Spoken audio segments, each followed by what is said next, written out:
interessante como foi minha viagem. E respondendo Simão, disse-lhe, Lucas, mestre, havendo trabalhado toda a noite, nada apanhamos, mas sobre a tua palavra lançarei a rede. Então, fazendo assim, colheram uma tão grande quantidade de peixes que rompiam-lhes a rede.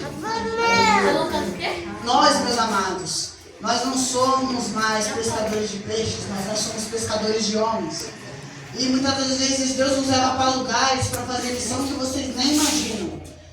Um exemplo disso foi, eu fui, recentemente viajei para Santa Rita do Sapucaí, mas minha mãe chama de Santa Rita dos Tristes porque lá não tem nada.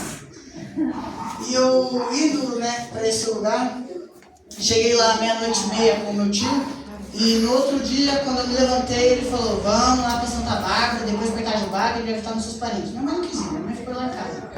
E fui eu e meu tio lá visitar nossos outros parentes.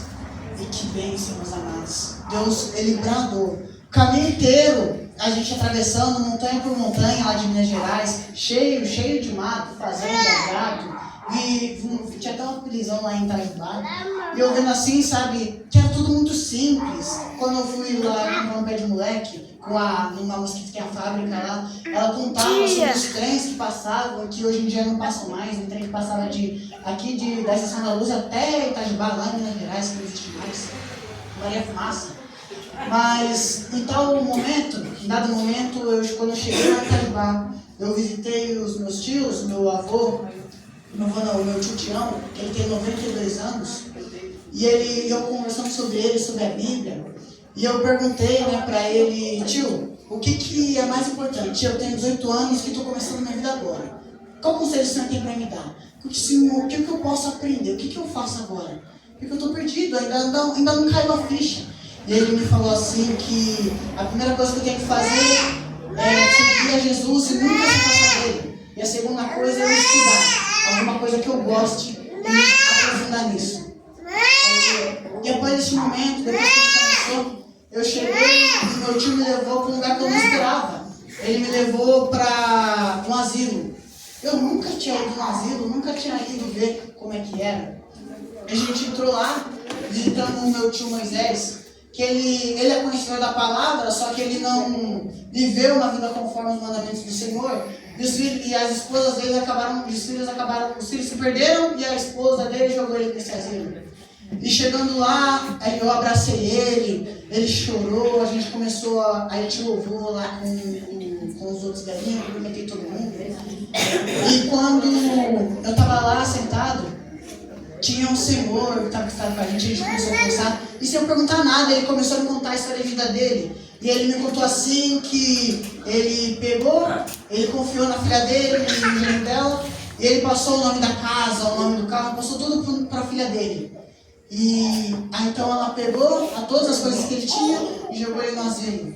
E ele falou que ele não é grato porque ele está muito machucado por conta disso. Mas quando ele começou a falar do asilo, é um asilo bem simples, mas ele falou, tem 4 refeições, eu posso jogar truco.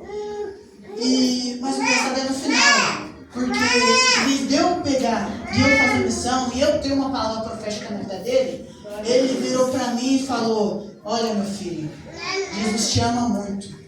Olha meu filho, você é escolhido. E ele começou a dizer coisas do meu secreto que só eu sabia. Coisas que somente passou pela minha cabeça que eu nem declarei. Nem o inferno sabia. Somente quem realmente era de Deus sabia. E esse homem que eu nunca tinha visto, ele começou a falar, ele começou a chorar enquanto eu abraçava ele. E tudo isso, meus irmãos, é porque eu voltei. Porque assim que eu terminei, foi bem rápido essa visita, depois que eu terminei de visitar Moisés, eu saí do asilo do meu tio, mas eu senti dar um abraço para esse rapaz. E quando eu dei esse abraço, meus irmãos, oh aleluia, eu vim dizer para a igreja à noite, abrace mais, aleluia. Não abandone, meus irmãos, seus parentes, aleluia. Ame, meus amados, aqueles que são necessitados, aleluia. Ame, meus irmãos, o seu próximo, aleluia. Se encha do Espírito de Deus. Porque muitas das vezes, meus amados, nós estamos lá de uma pessoa que as pessoas só precisam ouvir um Jesus te ama. Então, meus irmãos, eu convoco você nessa noite para ser canal de bênção na vida dessas pessoas. Ou eu convoco vocês nessa noite para se encher, para depois vocês serem fonte na vida de outras pessoas. Eu agradeço a minha oportunidade. Essa palmas para o Senhor Jesus.